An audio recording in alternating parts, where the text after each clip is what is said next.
The guard approached the sleeping orderman in the night, drawing out the seal of his demise. "Tamir," he said, "wake up. The time has come." In truth, Tamir had been awake for almost 3 hours, unable to embrace the restfulness of sleep with his upcoming task on his mind. He opened his heavy eyelids as he swung his feet off the bed and onto the smooth stone floor as he sat up. "Thank you, Piranal," he said in an agitated tone, failing to find the motivation to disguise just how restless he was. "Leave the letter on the desk, and I shall do my duty." Piranal nodded respectfully and left the letter on the desk before leaving the room. Tamir looked about his bedchamber in hopes that the short disturbance did not awake his companions from their slumber.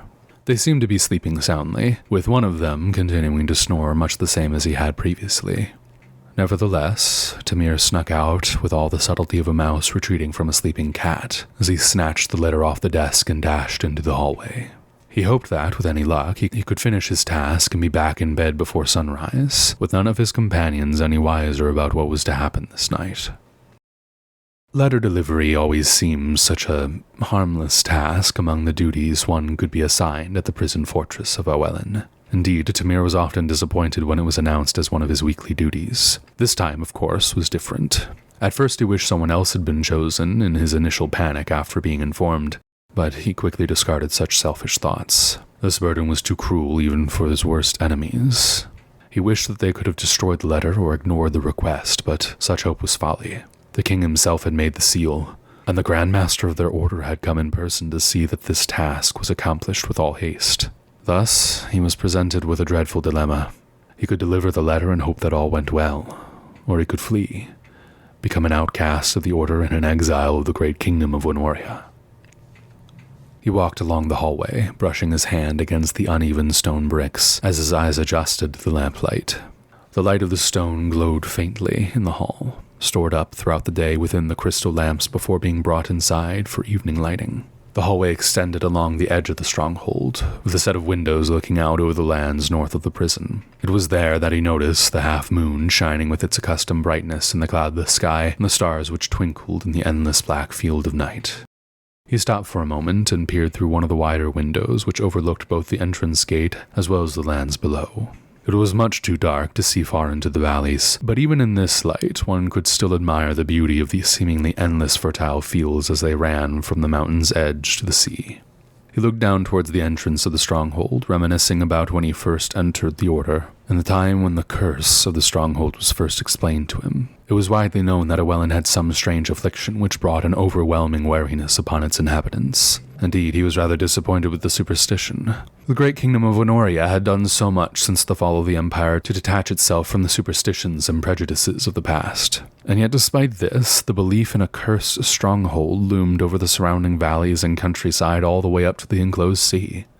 Such vague and impractical superstitions had no hold over Tamir while he was training. He appreciated the good the Orderman did for Winoria so much that he decided to join, and even volunteered to be assigned to Awelin when prompted.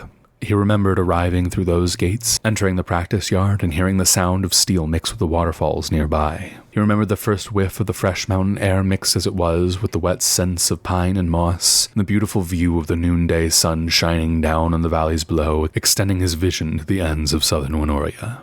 Surely, a place such as this could not be cursed. It was only after he first entered that he finally understood.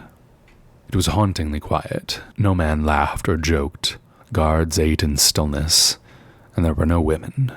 The only time the silence was broken was on the training grounds, which were positioned far away from the prison area, and were partially covered by the sounds of the waterfall. Men avoided going into the prison area unless they were assigned some task, and in such cases they conducted themselves in as quiet and secretive a manner as possible. The whole atmosphere was so oppressive that Tamir, along with all the other new members, found himself imitating such behaviors without instruction. After having thoroughly adopted the meekness of a mouse for 3 weeks, Tamir at last mustered the courage to approach the Magister of Awelin and ask for what explanation of the curse he was allowed to give. The Magister sighed as he paused from his desk work and asked Tamir to close the door of the office. Once this was done, he looked directly into Tamir's eyes and quietly whispered only one thing.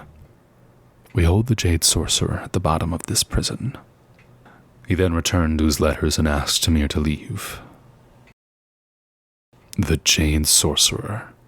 The title, however quietly uttered, seemed to darken whatever room in which it was spoken. Grown men and women reminiscing fondly over some shared memory, or dismissing some notion of danger as foolish, would suddenly straighten and grow tense when the remembrance of this creature came into the conversation. Eyes darted to and fro as if the mere words were enough to make him present. Few spoke of the creature. All knew of him. Whether one came across the story in his adolescent years, learned through some study of the Empire's downfall, or merely adopted his understanding from the behavior of others, all Gadrians feared the sorcerer. The greatness of his destructive power, the inscrutability of his mind and abilities, the finality of all of his desires, all these were known and understood by the descendants of the Empire which he destroyed. None could hinder the creature's attacks, let alone hope to face him. And it was Tamir's duty to guard the creature's prison for the rest of his life. He had managed, after much time and effort, to forget the fact that he stood above the very harbinger of death itself. But now he would have to go down into the abyss in which it was confined to confront it, to look at it, to talk to it, and to deliver a letter to it, as if it were merely another man.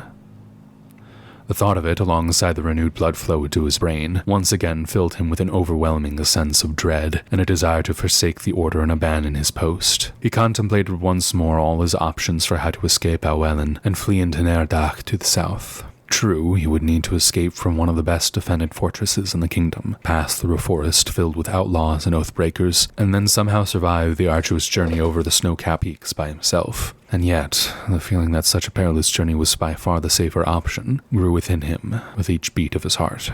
Still, something compelled him to keep going. Whether it was a sense of honor or shame, he could not tell, but it seemed the very earth beneath his feet begged him to remember his duties. He sighed, pushing away his delusions of flight as he tore himself away from the window and continued down the hallway, carrying himself forward against the reluctance of his mind and body by sheer force of will. As he approached the gateway to the main prison, a guard called to him. "Halt," he said in a procedural, unenthusiastic tone. "State your name and purpose." Tamir had to restrain himself from rolling his eyes at such a useless formality. The guards for this night had been informed about the manner and reason of his coming over a day ago. Still, Tamir saw the tension in the man's eyes. Who was he? Tamir was unable to recognize his voice, and the face was only vaguely familiar to him in the low light. To some degree, he was thankful that the witness to his descent was someone he likely did not know. "My name is Tamir Kwayan. I come bearing a letter from His Majesty the King to the creature known as the Jade Sorcerer, who is kept within these walls." The guard nodded solemnly before providing the key to the sorcerer's cell. Tamir entered the main prison hall and looked around at the large cylindrical tower which housed their prisoners. All about there were guard posts, providing a means both of hindrance to anyone who attempted to escape the cells below, as well as defense against attackers trying to break into the prison, though none had yet proved so deluded as to attempt the latter. In the middle of the hall, a staircase spiraled down into the mountain into which Awelin was built, eventually cutting all the way into the bedrock. Tamir had walked down those stairs before, usually for interrogations. There was a special procedure which helped reduce any noise, not that the prisoners were ever keen on speaking up. During those times, the staircase had seemed a mere mode of transportation, taking him efficiently from the top of the prison towards the desired cell. Now it had the dreadful appearance of a drop-off into the abyss, of which sailors often spoke. Still, his will held firm. He stood at the top of the steps, breathed in as if preparing to jump into the water, and then plunged into the darkness. It was only a few moments before he encountered several cells which were occupied by other prisoners. Against his usual manner, Tamir quickly walked past them. Within minutes, he found that the cells he passed were unoccupied. Down he went for what felt almost an hour, passing cell after cell cut into the rock. As he descended, the staircase became rustier, the smell more putrid, and the air more difficult to breathe. He had long since brought out his lamp and turned it on, but as he descended, the brightness needed to be increased to fight against the thickening darkness. On went the staircase, and there seemed to be no end of it. It was not long before he felt utterly remote from his companions at the top. Still, he continued down the stairs as they continued to descend, each step becoming a greater burden than the one before. In any case, he was beyond their help. As the air seemed to close in around him, his senses dimmed. Even his fear gave way to the drudgery of the descent and the monotony of the nothingness all around him, until, at long last, he reached the bottom of the stairwell. He looked about and saw a small, cylindrical room, not too different from the one at the top of the staircase, and yet twisted like some deranged parody. There was something like the guard towers, but built into the floor, and covered with putrid substances of which Tamir could only guess the nature. He half expected some misshapen demon gnawing on old bones, some disturbed monstrous rat, or even some amalgamation of body parts crawling across the floor to show themselves at his arrival. Instead, it was lifeless, still, dead. And yet, there was something about it that was almost sublime. He felt as if he had passed out of reality and into the realm of myth and legend. Tamir shook his head and prompted himself to keep moving. He had to remember that it was bad for a man to dwell too heavily on myths. One must rather look to the great men of his time, men like Uriel Gailen, the great king who saved his people from famine, or even Rylan Dowya, who rescued Wenoria from the Great War. He found a hallway towards one end of the room, though which direction it would be he had long since forgotten. The hallway was filled with large metal spikes, all of which appeared rusted in some degree or another. He presumed they were set up to prevent the sorcerer's escape, though he was unsure if that would have done anything had the sorcerer made an attempt. He approached the door and noticed that it was made of reinforced steel, likely the only example of this in the fortress. There was an odd quality about it as well, as it shined with a faint purple tint in the light of his lamp. Whatever the reason for this, Tamir inserted the key and turned the lock. He briefly closed his eyes and took a deep breath as the sense of hesitation one feels when about to dive from a tall height washed over his body one last time. Then, forsaking himself to crossing the threshold of no return, he opened the door and entered the cell. Though he would not have thought it possible, the room was darker than even the hallway and the stairwell. The very atmosphere of it seemed to dim the light of his lamp. He could barely see the set of bars in what he presumed would be the middle of the room. Behind them was utter darkness, nothing stirring, nothing apparently there. He could feel the silence. Tamir increased the brightness of his lamp so that he could see the room clearly. There were 3 sets of metal bars at its center, unrusted and also showing the slight purple tint of the door. Behind them stood only 2 things: the bench, which, by all appearances, had likely never been used, and a withered old man, standing erect and balancing a droplet of water on the middle finger of his right hand. The man was clothed in a bizarre, scale-like armor, which was so tight that it appeared to be merely another aspect of his skin, which otherwise bore the yellowish hue of old parchment, and was stretched and withered across his thin, bony frame. His face looked similar, but in addition to being stretched, the flesh also seemed so tight that his mouth remained slightly open while at rest, revealing a set of teeth like those of a horse. The left part of his nose was gone, likely cut off in some feud with another devilish creature from before the time of man, and everywhere that Tamir could see, his body was covered with scars. His hair was a patchwork of white locks, some long, some thinning, some having disappeared altogether. In fact, the whole of him was so decrepit that were it not for the ever so slight movement of his hand, Tamir would have believed their boogeyman had died long ago, still standing upright. The only parts of his body which showed no signs of decay were his hands. The left arm, for instance, bore the look of a long-retired war hero deprived of food, until it reached his wrist, whereon the look changed to the hand of a merchant in the prime of his life. Jammed in the center of the palm was a large iron-like ball, which rose out of both sides of the hand. The other was perhaps stranger, having completely abandoned flesh and taken on a metal coating. Both hands seemed to bear some strange signs and figures carved into them, though Tamir could make nothing of these. Most unnatural, however, were the eyes. They were so far sunk into their sockets that they could not be seen. Instead, all that was visible were 2 black holes, which were so vacant of expression that it was impossible to tell whether the creature was looking at its hand or Tamir. As it happened, Tamir had dealt with prisoners in the past, and all his experience thankfully rushed to support him. The main objective one needed to accomplish was establishing a position of dominance. With this, you could demand whatever it was you needed, and the prisoner felt forced to comply. It was a game, and it was one Tamir was fairly good at playing. "Wake, if you have not already," he began in his hard, authoritative voice. "I come bearing a letter from the king, and since he has seen fit to inconvenience me, I presume it is very important." Such boasts and comments were, of course, contrived, and in actuality ridiculous, but the prisoner would have no knowledge of this. They did, however, cause Tamir to contemplate just what it was the king was intending to do by this in the first place. The sorcerer's head rose in acknowledgement to the statement, but quickly returned to watching the glimmering water. There was silence again until Tamir was about to state his purpose once more, this time with more force. Before he could do this, however, a deep crackling voice sounded from behind the bars. Waltau renem thopau. Tamir raised an eyebrow at the prisoner, at first believing it to be some incantation before recognizing the speech. It sounded like some older Gadrian dialect, possibly even a Wenorian one. He held back a sigh of frustration, seeing as there was no chance of going back and studying a dead, forgotten language as an attempt to communicate with the creature. Instead, Tamir simply began again, strangely relaxed by the simple miscommunication. Our languages have changed much since you were captured, he said, speaking slowly.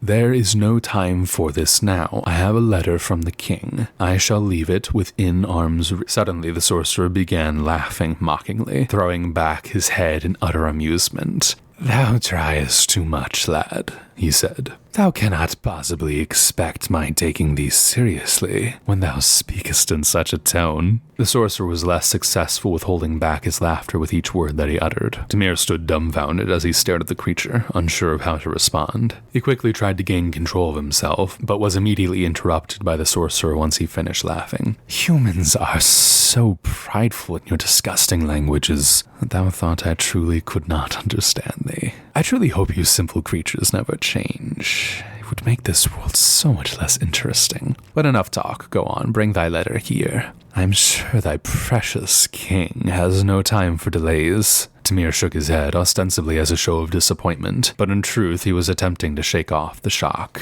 Regaining his composure, he said, Very well, as I said, I shall leave your letter here.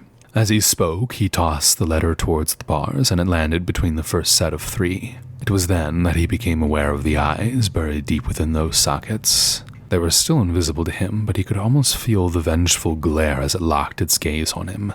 I am afraid, the prisoner said, a faint grin stretching across his face. I will be unable to reach that letter so far out. Come and pick it up for me so that thou canst bring it closer. Tamir sighed concernedly, knowing full well what the prisoner was attempting to do. Nevertheless, he stepped closer to the bars, on guard in case the prisoner attempted any quick movements. Still, when he came to the letter, he realized there was no other way to pick it back up, and so he bent down to retrieve it. Then he meekly extended his hand between the first set of bars. I am afraid I still cannot reach it, the sorcerer said, mockingly extending his hand only a short distance. Bring it closer. Tamir obeyed. There was some strange force which seemed to impel him forward, but it had a different quality to the encouragement of his will from before. He extended his arm through the middle layer of bars, the letter now within the easy reach of the sorcerer. The sorcerer looked down at Tamir's hand before leaning forward and hissing, Closer! Tamir obeyed once again. He stretched his arm deep within the cell, half expecting it to come off as with the swipe of a sword, or bitten off as by a spider in a hole. Instead, the sorcerer's arm quickly snatched the letter out of Tamir's hand, grazing one of his fingers. A spike of cold instantly shot through Tamir's arm, and he quickly recoiled. I thank thee, the sorcerer mocked. See, was that so hard? Tamir did not respond. He tucked his now frozen arm against his chest and began retreating to the door. Halt!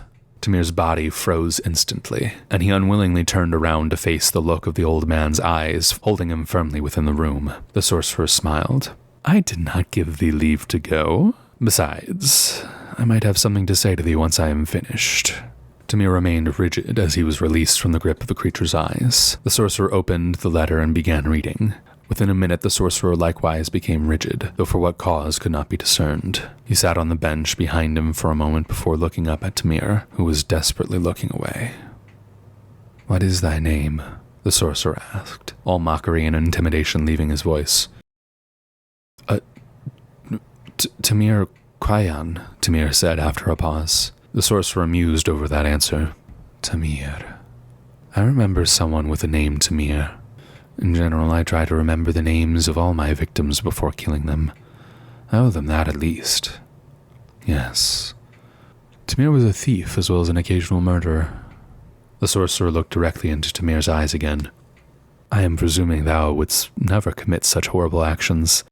Tamir shook his head reflexively as he denied the question. No, I don't believe I ever would. Ah, yes, because thou art such a good and moral person, correct? Tamir sensed a trap but could not find the trigger. "I suppose," was the only thing he could think to say in response. The sorcerer returned to his musings. "I remember how I killed him, too. The jade fire is certainly the most satisfying phenomenon, but sometimes it's far too noble a death. For the really vulgar people, I tend to find more creative methods of execution. For him, I decided he should die by crushing, so I trapped his feet within the earth and dropped a boulder on him." As he was saying this, the ground around Tamir's foot groped up and attached itself to his leg. Tamir looked down at his leg and then back at the sorcerer as a look of horror spread across his face. The sorcerer began to cackle maniacally. "Oh, oh, worry not, I will not kill thee yet. I have need of thee for the time being." The ground around Tamir's foot receded, and he immediately reached for the handle of the door and tried to escape. The sorcerer commanded him to stop once again, this time more violently. "As I said, I have not given thee leave to go." He extended his left hand, and Tamir was pulled by some unseen force back into the cell. His body slammed against the metal bars, and when he opened his eyes, he saw the horrible face of the sorcerer standing before him. "Now, I am going to extend an offer to thee and all thy companions. I will destroy this prison tonight, and I will kill your Grand Master in particular. If you immediately abandon your posts and flee to the countryside, some of you might survive the coming days. But I promise, if anyone stays and attempts to restrain me, I will kill them." Tamir looked into the eyes of the sorcerer. They were a violent purple, which he could feel pierce his mind. Still, he mustered all the courage he had to shake his head and give some form of denial to this monster. "You are bound here," he said. "We have held you for over 1,000 years, and we will not let you—" The sorcerer cackled once more with a laugh that was far more cruel than the simple mocking laughter from before. He released Tamir from whatever was holding him and pried open the first layer of bars. As he did this, Tamir felt all his objections leave him as his last flicker of courage went out. His ability to speak or fight abandoned him, and now all there was left to do was run, and run he did. He frantically scurried up the spiral staircase, desperate to escape the coming doom, or at least to warn his companions of their fate. As he did, his heart pulsed with an ever greater fury until it seemed to be attempting its own escape from his chest. And yet he ran all the more. He ran until at last he could see the light of the prison in the distance. A crack was heard throughout Llewellyn. The sound of it was like a thunderbolt striking a tree not 10 yards away. It jolted through the ears of the guards and sleeping ordermen as they all sprang up from their beds and posts. Fear spread through their hearts, for though the sorcerer's power had not been heard for 1,000 years, it was as though they knew it was to happen. Tamir made all haste up the stairwell, and though his descent had taken the greater part of an hour, his way up felt as though it passed in no more than a few minutes. Every flight of stairs he felt renewed fear, and he dared at times to look back, expecting to see that cursed form pursuing him with eager eyes still sunk within their sockets. He did not stop. Even his body would not allow him to slow down, itself too filled with fear for concerns of pain or weariness. Once he hazarded a downward look, but was pained to find not the empty darkness of his descent, but a dark green glow which seemed to be rising as the very fires of the earth. When he at last reached the top, he found the whole of the stronghold had been rallied. He found the guard towers and several other defensive stations had been thoroughly manned, while those who had no skill for archery had donned their heavy armor. One of these called out to him. "What's going on?" "The sorcerer is escaping," Tamir said breathlessly. "Please, we must stop him." Tamir noticed as many of the men began to waver at the thought of facing the sorcerer. He looked about. 400 men stood there, bedecked with armor too rich and majestic even for the royal guard. The men of the order were the finest soldiers of the world, each picked and trained in all the arts. As Tamir looked at them, he recognized that the force here could easily defeat an army of trained soldiers. He felt his strength and composure at last return to him, moving up through his feet until his back straightened and he reasserted his dignity. He looked about at the men, still wavering as the ground beneath them rumbled, as if the foundations of the fortress within the mountains were collapsing. Breathing in, he said, "I will admit I am not one for speeches. But look around you, men. We were the ones chosen to defend this world from the horrors that are hoping to burst from that stairwell. It is for this that we are here.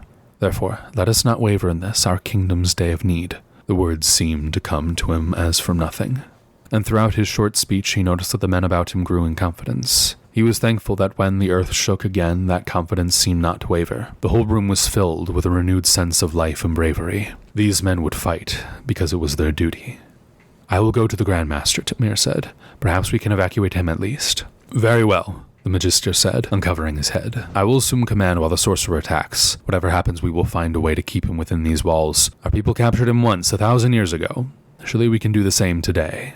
The ground shook once more as the roof began to crack. Still, the men held firm. "You had best go," the Magister said. Tamir nodded and ran through the gate towards the Grand Master's hall.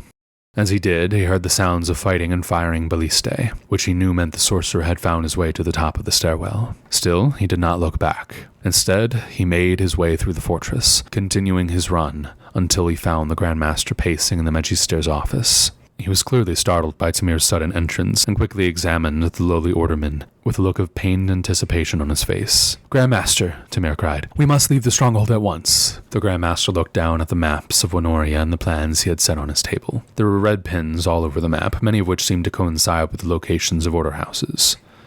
"I'm sorry, lad," the Grand Master said in a melancholic voice. "What was your name again? I've forgotten." "My name is Tamir," he said. "I've delivered the letter to the sorcerer."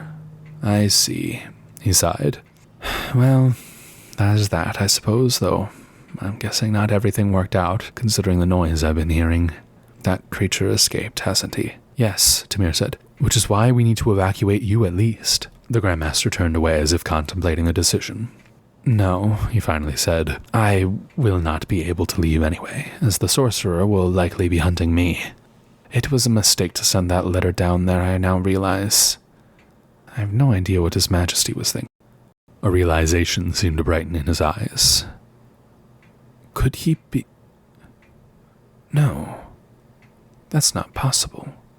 "What do you mean?" Tamir asked. "Unfortunately, it's not something I can tell you, but what I can tell you is that the sorcerer will be coming here soon. You must go to the order house near the capital and tell the Magister or the task manager that the king cannot be trusted. He must be restrained or removed immediately." Tamir made to protest at such an obviously treasonous statement, but just as he was about to speak, the sound of stones cracking rang in the hallway outside. Immediately, the door was knocked off its hinges as jade-colored fire flooded into the room to the shock of both Tamir and the Grand Master. Fire seemed to fill the hallway as the silhouette of a tall, muscular man was seen in the flames, which died down as he entered the room.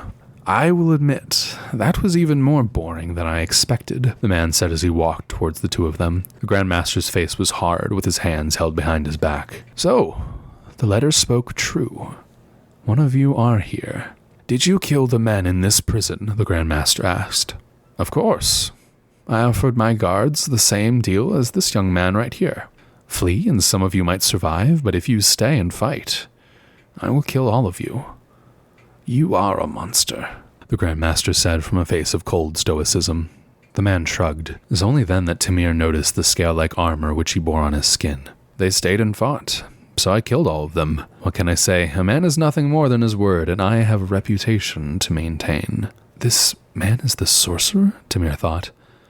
"But how can that be?" His hair was no longer white and ragged, but thick with a black sheen, while his body looked as young and muscular as that of a newly trained soldier's.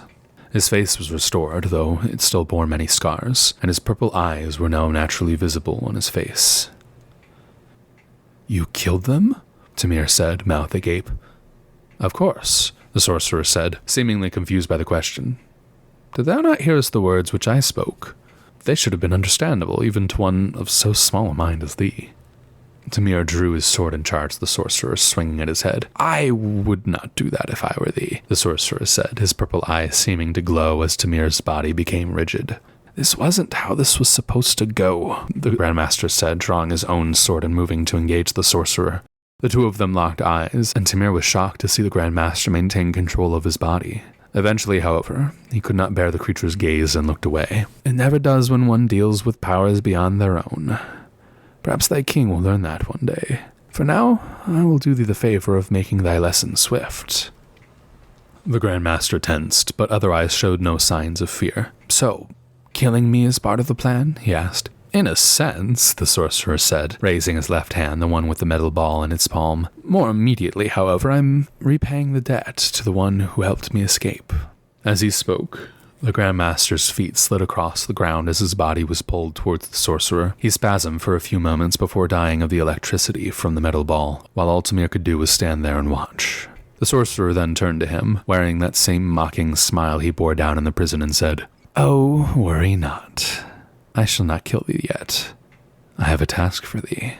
As he spoke, he laid his hand on Tamir's shoulder. Tamir tensed, once more anticipating the feeling of utter cold to run through his body. Instead, he felt his body once more gain movement when the hall around them began to collapse as the walls, floor, and ceiling were burned by the jade-colored fire, consumed as if made of straw. Within mere moments, the two of them stood there atop the mountains, the cold chill of night rushing past them, with the moon only providing a thin light while the stars were made dim by the sorcerer's presence. "Now," the sorcerer said, pointing down the side of the mountain, "see those villages down there?" Tamir nodded cautiously, though in truth he did not. He worried what the sorcerer might demand of him, but no matter what, he would not let himself lose his dignity as he almost did in that creature's prison below. "I want thee to do what I told thee before. Run. Flee. Escape back to thy petty kingdom. Tell all those thou canst find what thou sawest here, and tell them there can be no knowing where I shall go or what I shall do next. If thou dost not, I will kill thee, and I will make a slaughter of whoever helps hide thee from me. Understand?" Tamir nodded. He began running down into the valley below, hoping to be at last free of the sorcerer, but daring not to delay his task. As he made his way to the path down the valley, he passed the corpses of his companions which survived the flame. They were strewn all about with the marks of a one-sided battle on each. Some bore puncture wounds and burns across their skin. Some had slashes on various parts of their body and were still leaking blood. A few of them appeared to have truly stood and fought. Some held back and tried to support the others as best they could. Some ran in fear. None escaped. Tamir gained speed as he ran down the mountain path and found the nearest town. And as soon as he entered, he proclaimed his story throughout the taverns, and soon the whole countryside rang out with the news. The Jade Sorcerer had escaped.